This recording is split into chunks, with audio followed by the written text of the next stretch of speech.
Ya, pemirsa, Lansok kali ini akan membahas mengenai topik awasi klinik chiropractic. Ya, dan bersama kami sudah hadir narasumber Kepala Dinas Kesehatan DKI, Bapak Kusmedi Priharto. Namun sebelum membahas topik ini lebih lanjut, kita saksikan dulu paket berikut. Alia Siska Nadia meninggal setelah menjalani terapi chiropractic di sebuah klinik dalam mal. Putri petinggi PLN ini sebelumnya mengeluhkan lehernya yang terus terasa pegal. Di klinik itu, dia ditangani oleh chiropraktor asal Amerika, Randall Cafferty, yang belakangan terungkap tengah mendapatkan sanksi akibat tindakan tidak profesionalnya di Amerika. Randall yang akhirnya dimasukkan dalam daftar buronan Interpol bisa mendapat izin praktek di Indonesia dan menjalankan profesinya. Terungkap pula Dinas Kesehatan DKI tidak bisa memverifikasi tenaga medis non-dokter yang berpraktek di Indonesia. Hal ini harus segera ditertibkan, karena banyak klinik serupa dan klinik kesehatan lain yang membuka pelayanan di Jakarta. Akhirnya musibah serupa bisa kembali terjadi di masa yang akan datang.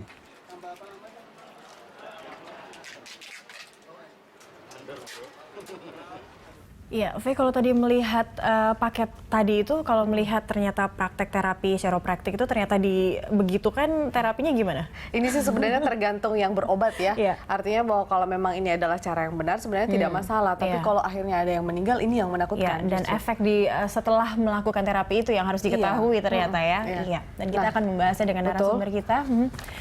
Selamat siang, Pak Kusmedi. Ya, selamat siang, Mbak. Kita bahas mengenai chiropractic, tapi saya mau benarkan dulu, ini benar ya chiropractic, dokter ya, atau Pak Kusmedi benar penyebutannya seperti itu ya. Baik, mengenai chiropractic ini sendiri sejauh ini apa sih yang Pak Kusmedi memang tahu terkait praktek ini dan juga mungkin cara mengobati dengan cara seperti ini dengan penyebutan seperti ini? Ya. Jadi chiropractic ini saya juga search di internet itu adalah sebuah pengobatan tradisional ya di Eropa dan di Amerika, itu dilakukan oleh orang yang pernah latihan chiropractic itu sendiri. Nah, sebenarnya chiropractic itu tidak lebih rasanya seperti pijet di tempat kita itu ya. Artinya entah itu pijet apa saja lah, ada yang namanya pijet refleksi lah, pijet tradisional ataupun apa dan sebagainya. Itu tidak jauh berbeda sebenarnya, sama seperti itu, Pak? Menurut saya cuman itu saja gitu. Cuman kalau mereka itu mengatakan bahwa dia bisa membuat tulang jadi yang bengkok jadi lurus dan sebagainya, menurut saya itu nggak mungkin lah.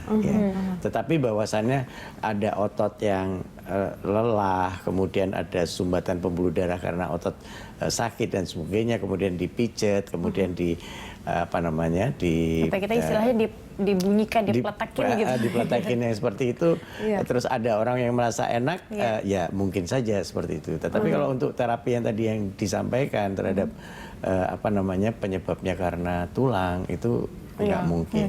Jadi sebenarnya Dokter Kusmedi, kalau misalnya kita kadang suka ada keluhan mungkin lelah atau seperti apa, pegal-pegal, merasakan ada yang tidak nyaman di persendian kita, itu seharusnya sebaiknya kita apa nih yang kita lakukan untuk mengobati hal itu? Ya sebenarnya kan tubuh itu punya menyembuhkan diri sendiri seperti itu. Kalau orang lelah tentunya asam susunya mungkin akan meningkat di otot. Cukup dengan istirahat yang cukup saja dia akan hilang.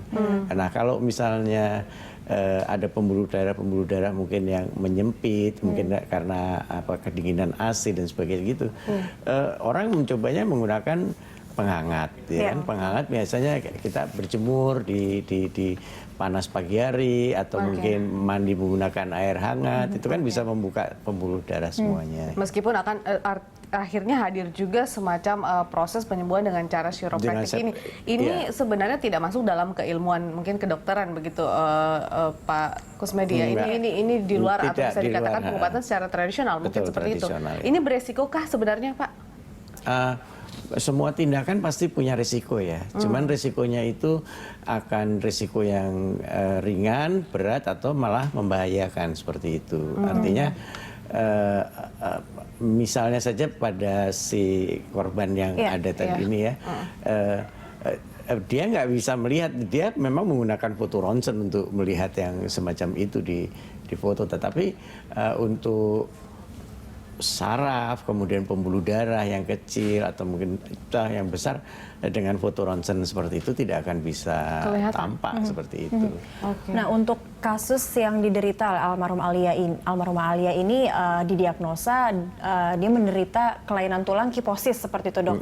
Apakah memang ada penyakit-penyakit tulang tertentu yang memang sebenarnya tadi dokter bilang kalau tulang umur di atas 20 sebenarnya sudah tidak bisa diobati kalau memang bentuknya sudah ada kelainan. Kecuali dengan operasi ya. Iya. Nah, ini dengan lewat chiropractic sebenarnya pasien itu tahu atau tidak tahu sebenarnya itu bisa diobati atau tidak, Dok? Atau resikonya jauh lebih besar sebenarnya, Dok?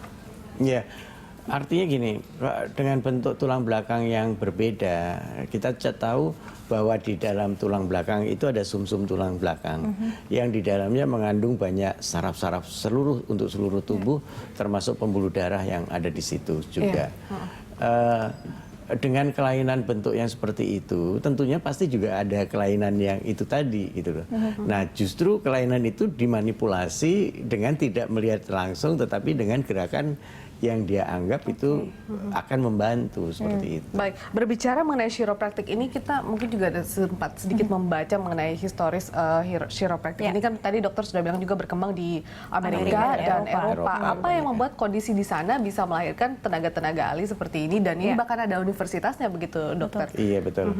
Saya sendiri betul tidak tahu karena memang itu tidak di wawasan medis ya, jadi memang betul-betul orang chiropractic. Sebenarnya mungkin itu sama dengan pada waktu orang dulu melakukan tusuk jarum ya. Akupuntur. Kemudian kan itu dulu dilakukan person, kemudian sampai ada universitasnya, sekolahnya seperti itu. Kemudian ada sekarang akupuntur yang medis, bukan yang non medis, ada akupuntur yang medis yang seperti itu.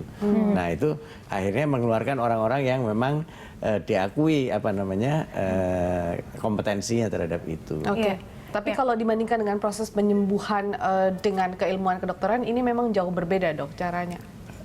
Jauh berbeda ya. Kalau yang saya baca terakhir itu malah di negaranya sendiri, di Amerika dan di Eropa sudah mulai ditinggalkan karena memang ternyata tidak banyak membuatkan hasil yang seperti itu.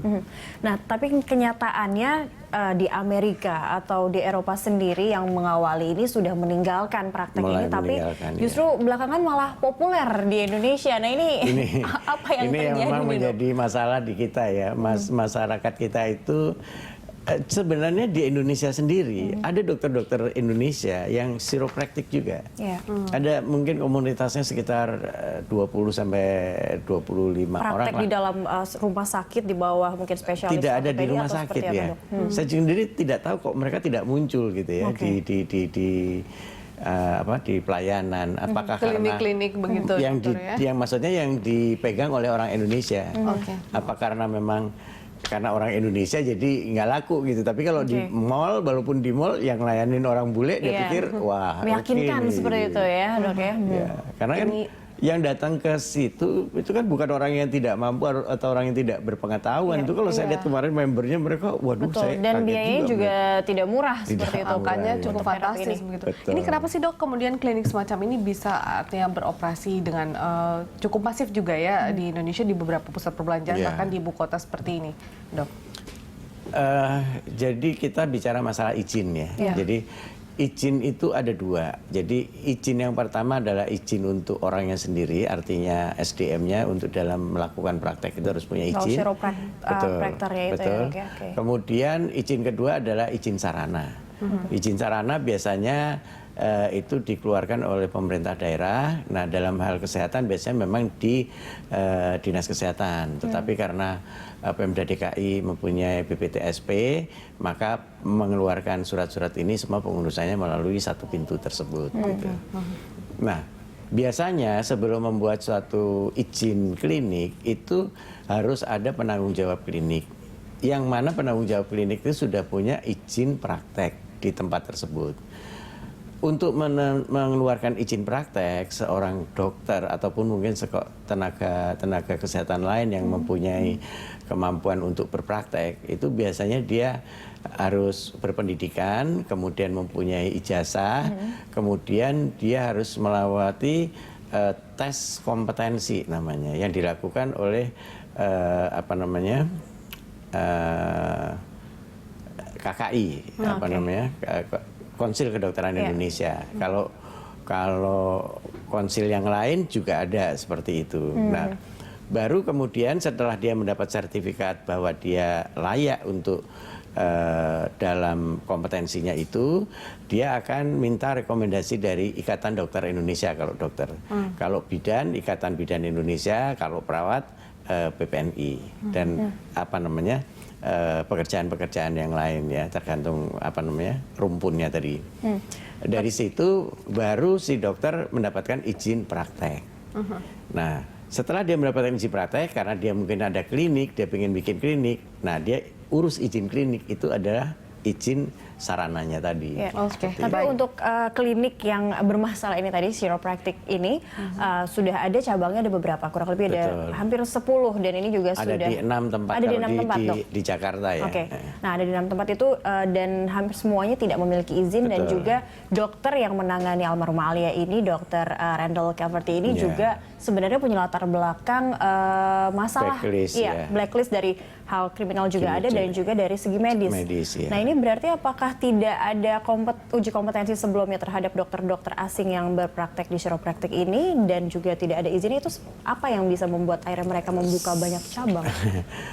Mereka ini tidak punya izin, bukan kita tidak melakukan tes atau begitu, tidak ada gitu. Nah, cuman yang saya heran, kalau itu harusnya kan ada penanggung jawab dokternya ya. Mungkin dokter lokal dulu, terus kemudian kalau yang biasa kami temukan di klinik-klinik estetika itu biasanya ada dokter lokal yang penanggung jawab, kemudian nanti ada dokter lain yang ikut berpraktek di situ. Tapi tetap ada dokter lokal yang mengawasi. Biasanya seperti itu. Baik, Dokter Kusmedi, kita akan lanjutkan perbincangan di segmen berikutnya. Pemirsa tetaplah bersama kami di Lunch Talk.